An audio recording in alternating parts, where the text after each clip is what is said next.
మన ప్రభువును రక్షకుడైన యేసుక్రీస్తు నామమున మీ అందరికీ నా శుభాభివందనాలు. 22వ రోజుకి దేవుడు మహాకృపను బట్టి ఈ యొక్క అరుణోదయ వాక్యపట్నానికి దేవుడు నడిపించిన విధానానికి స్తోత్రములు. ప్రార్థన చేసుకుని ఈ యొక్క అరుణోదయ వాక్యపట్నాన్ని ప్రారంభించుకున్న ప్రార్థన. మమ్మల్ని మిక్కిలిగా ప్రేమించిన మా ప్రియ పరలోకపు తండ్రి, నీ నామానికి వందనాలు, స్తుతులు, స్తోత్రాలు ప్రభువా. గడిచిన ఈ యొక్క 21 దినాలు కూడా తండ్రి ఎంత చక్కగానో ఈ యొక్క అరుణోదయ వాక్యపట్నాన్ని నేర్పిస్తున్న విధానానికి స్తోత్రములు తండ్రి. 22వ రోజు తండ్రి, ఈ దినము లూకాసు సువార్త 11వ అధ్యాయము 12వ అధ్యాయము ఈ యొక్క వాక్యపట్నం చేర్చుండగా మీ తోడు మీ సహాయం మాకు అందించబడుతుంది. ఆది నుంచి అంతవరకునైనా ఏ విధమైన ఇబ్బంది లేకుండా ప్రశాంతంగా దేవ యొక్క కార్యక్రమం జరిగించే కృప మాకు దయచేయండి. మా ప్రియుడు రక్షకుడైన యేసుక్రీస్తు నామములో ఈ ప్రార్థన సమర్పిస్తున్నాం తండ్రి, ఆమేన్. లూకాసు సువార్త 11వ అధ్యాయం. ఆయన ఒక చోట ప్రార్థన చేయుచుండెను.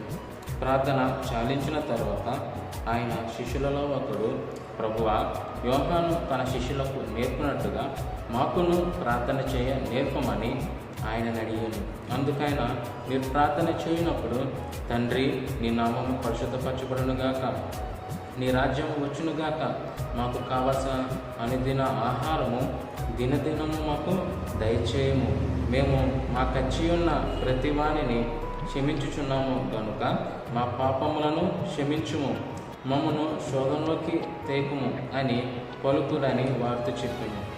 మరియు ఆయన వారితో ఇట్లానను, మీలో ఎవరికైనా ఒక స్నేహితుడుండగా అతడు అర్ధరాత్రి వేళ ఆ స్నేహితుని యొక్కకు వెళ్ళి, స్నేహితుడా, నాకు 3 రొట్టెలు బదులును, నా స్నేహితుడు ప్రయాణం చేయొచ్చు మార్గంలో నా యొద్దకు వచ్చి ఉన్నాడు, అతనికి పెట్టుటకు నా యొద్ద ఏమీ లేదని అతనితో చెప్పిన ఎడల అతడు లోపలనే ఉండి, నన్ను తొందర పెట్టవద్దు, తలుపు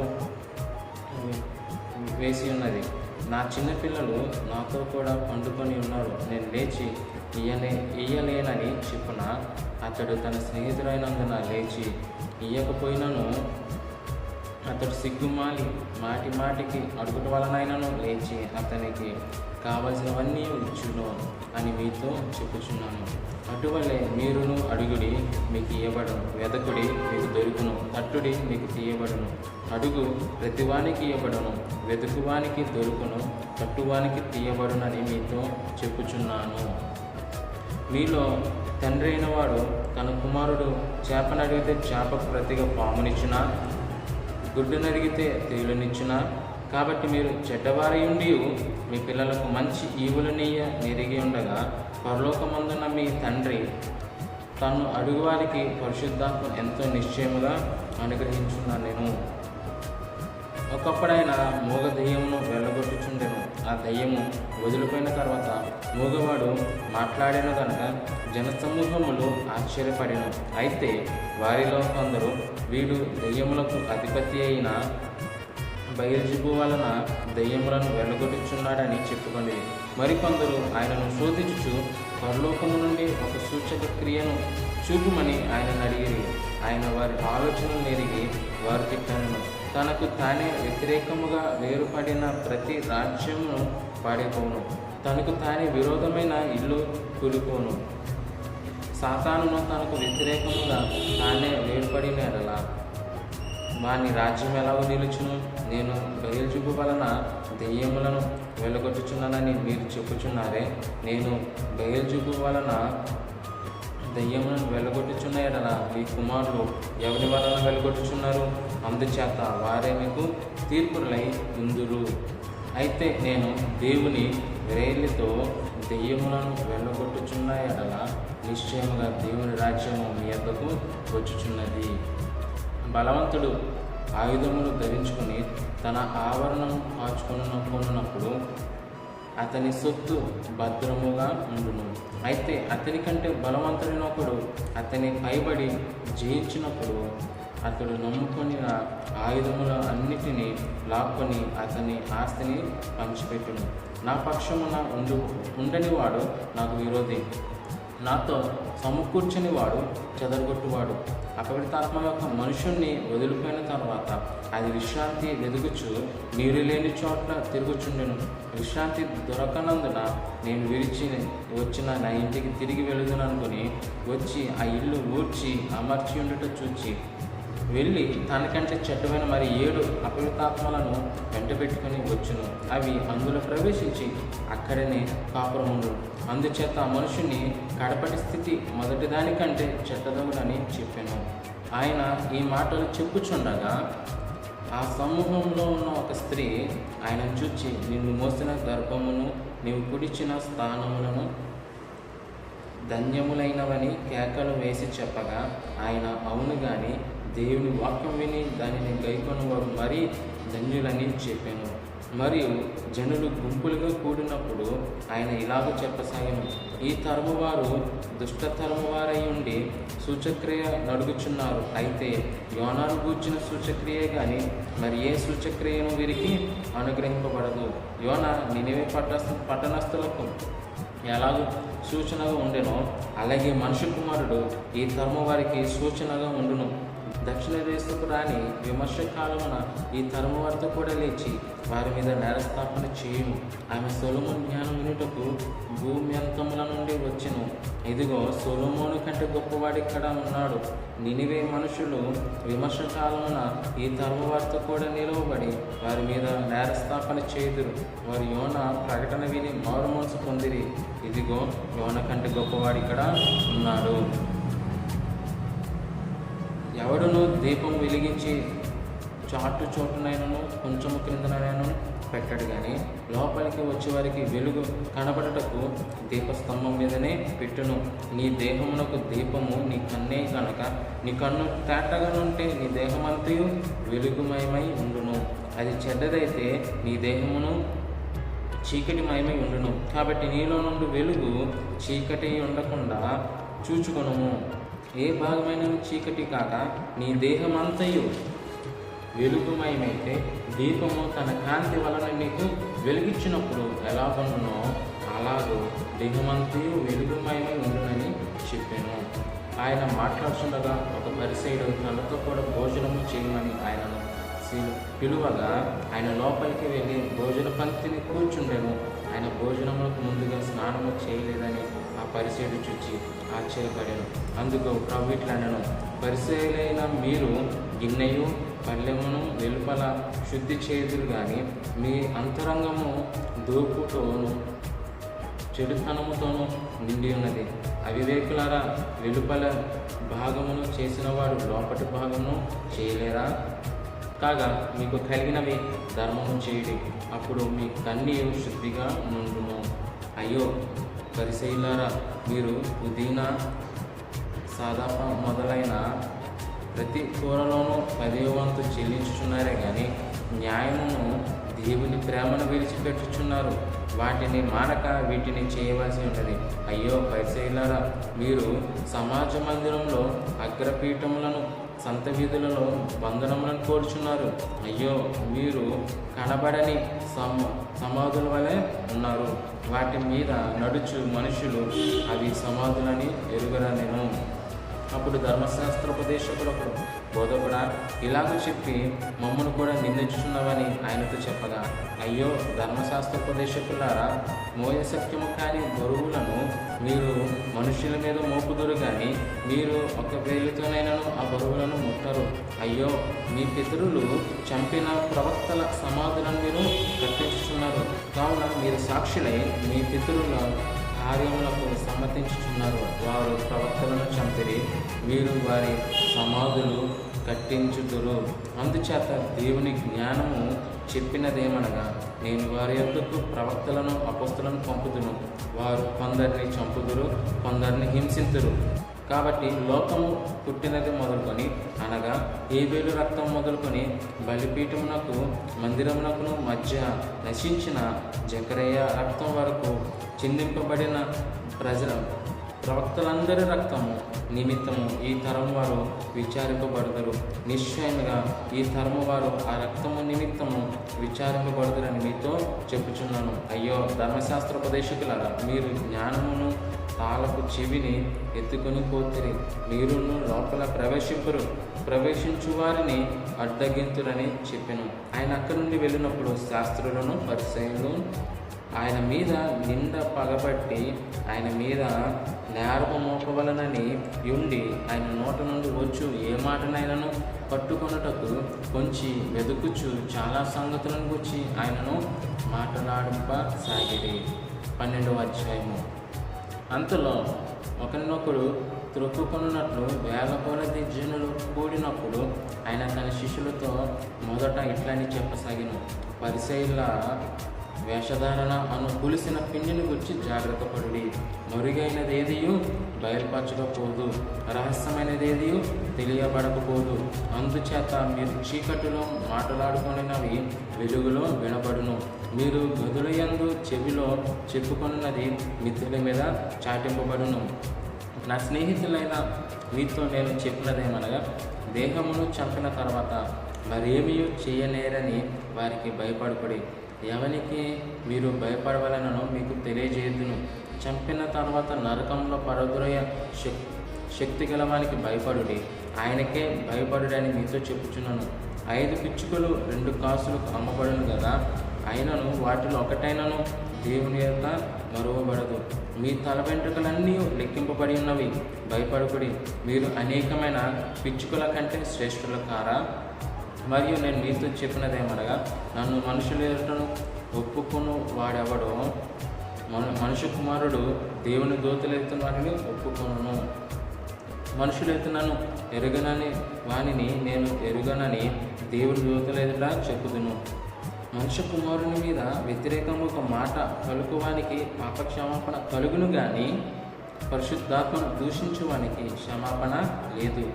వారు సమాజ మందిరంలో పెద్దల యొద్దకును అధిపతుల యొద్దకును అధికారుల యొద్దకును మిమ్మల్ని తీసుకుని పోవునప్పుడు మీరు ఎలాగూ ఏమి ఉత్తరమిచ్చేదమా ఏమి మాట్లాడదామా అని చింతింపకూడి. మీరేమి చెప్పవలసి ఉన్నది పరిశుద్ధాత్మ ఆ గడియలోనే మీకు నేర్పుతున్నా నేను. ఆ జనసమూహంలో ఒకడు బోధకుడా, పిత్రాజీతంలో నాకు పాలు పంచిపెట్టవలనని నా సహోదరునితో చెప్పమని ఆయనను అడగగా ఆయన పోయి మీ మీద తీర్పనిగానైనను పంచిపెట్టువనిగానైనను నన్నెవడు నియమించునని అతనితో చెప్పాను. మరియు ఆయన వారితో, మీరు ఏ విధమైన లోభమునకు ఎడమియక జాగ్రత్త పడుడి. ఒకని కలిమి విస్తరించుట వాని జీవమునకు మూలము కాదనెను. మరియు ఆయన వారితో ఈ ఉపమానము చెప్పాను. ఒక ధనవంతుని భూమి సమృద్ధిగా పండెను. అప్పుడు అతడు, నా పంట సమకూర్చుకున్నప్పుడు నాకు స్థలము చాలదు కనుక నేనేమి చేతును? తనలో తాను ఆలోచించుకుని నేను ఎలాగో చేతును? నా కొట్లు విప్పి వాటికంటే గొప్ప వాటిని కట్టించి అందులో నా ధాన్యం అంతటిని నా ఆస్తిని సమకూర్చుకొని నా ప్రాణమా అనేక సంవత్సరములకు విస్తారమైన ఆస్తి నీకు సమకూర్చబడి ఉన్నది. సుఖించుము, తినుము, త్రాగుము, సంతోషించుము చెప్పుకుందునని కొనేను. అయితే దేవుడు, వెర్రివాడా, ఈ రాత్రి నీ ప్రాణము నడుగుచున్నాను. నీవు సిద్ధపరిచినవి ఎవని వగును అని అతనితో చెప్పాను. దేవుని ఎడల ధనవంతుడు కాక తన కొరకే సమకూర్చుకున్నవాడు అలాగనే ఉండునని చెప్పాను. అంతటా ఆయన తన శిష్యులను తిట్లనేమో, ఈ హేతువు చేత మీరు ఏమి తిందుము అని మీ ప్రాణమును దూచేయనను, ఏమి ధరించుకుందుమో అని మీ దేహమును దూచేయనను చింతింపకుడి. ఆహారం కంటే ప్రాణము, వస్త్రము కంటే దేహము గొప్పవి కావా? కాకుల సంగతి విచారించి చూడుడి. అవి విత్తవు, కోయవు, వాటికి గరిసెలు లేదు, కొట్టు లేదు, ఆయనను దేవుడు వాటిని పోషించుచున్నాడు. మీరు పక్షుల కంటే ఎంతో శ్రేష్ఠులు. మరియు మీలో ఎవడు చింతించుట వలన తన ఎత్తును మూరెడెక్కువ చేసుకొనగలడు. కాబట్టి అన్నిటికంటే తక్కువైనవి మీ చేత కాకపోతే తక్కిన వాటిని గూర్చి మీరు చింతింపనేలా? పువ్వులు ఎలాగో ఎదుగుచున్నావో ఆలోచించి, అవి కష్టపడవు, దొరకవు. అయినను తన సమస్త వైభవంతో కూడిన సొలొమోను సైతము వీటిలో ఒకదాని వలనైనను అలంకరింపబడలేదని మీతో చెప్పుచున్నాను. నేడు పొలములో ఉండి రేపు పొయ్యిలో వేయబడు అడవి గడ్డిని దేవుడు ఇలాగూ అలంకరించిన ఎడల అల్ప విశ్వాసులరా, మీకు మరీ ఎంతో నిశ్చయముగా వస్త్రములు ఇచ్చును. ఏమి తిందుమో ఏమి త్రాగుదుమో అని విచారించుకొడి, అనుమానము కలిగి ఉండకుడి. ఈ లోకపు జనులు వీటన్నిటినీ వెతుకుదురు, ఇవి మీకు కావలసినవని మీ తండ్రికి తెలియను. మీరైతే ఆయన రాజ్యంను వెతుకుడి, దానితో కూడా ఇవి మీకు అనుగ్రహింపబడును. చిన్నమంగా భయపడుకుడి, మీకు రాజ్యము అనుగ్రహించుటకు మీ తండ్రికి ఇష్టమై ఉన్నది. మీకు కలిగిన వాటిని అమ్మి ధర్మము చేయుడి. పాతగిలిగిన సంచులను పరలోకమందు అక్షయమైన ధనమును సంపాదించుకుని అక్కడికి దొంగరాడు చిమ్మటి కొట్టదు. మీ ధనం ఎక్కడుండునో అక్కడనే మీ హృదయము ఉండును. మీ నడుములు కట్టుకొని ఉండుడి, మీ దీపములు వెలుగుచుండనీయుడి. తమ ప్రభువు పెళ్లి విందు నుండి వచ్చి తట్టగానే అతనికి తలుపు తీయుటకు అతడెప్పుడు వచ్చునో అని అతని కొరకు ఎదురు చూచుచు మనుషుల వలె ఉండుడి. ప్రభువు వచ్చి ఏ దాసులు మెలకుగా ఉండుట కనుగొననో ఆ దాసులు ధన్యులు. అతడు నడుము కట్టుకొని వారిని భోజన పంక్తిని కూర్చుండబెట్టి తానే వచ్చే వారికి ఉపచారము చేయునని మీతో నిశ్చయంగా చెప్పుచున్నాను. మరియు అతడు 2వ జామున వచ్చినాను 3వ జామున వచ్చినను ఏ దాసులు మెలకుగా ఉండుట కనుగొననో ఆ దాసులు ధన్యులు. దొంగ ఏ గడి అయినా వచ్చునో ఇంటి యజమానికి తెలిసినలా అతడు మెలకుగా ఉండి తన ఇంటిని అన్నము వేయనీయడని తెలుసుకొనిది. మీరు అనుకొనని గడియలో మనిషి కుమారుడు వచ్చును గనుక మీరును సిద్ధముగా ఉండడని చెప్పాను.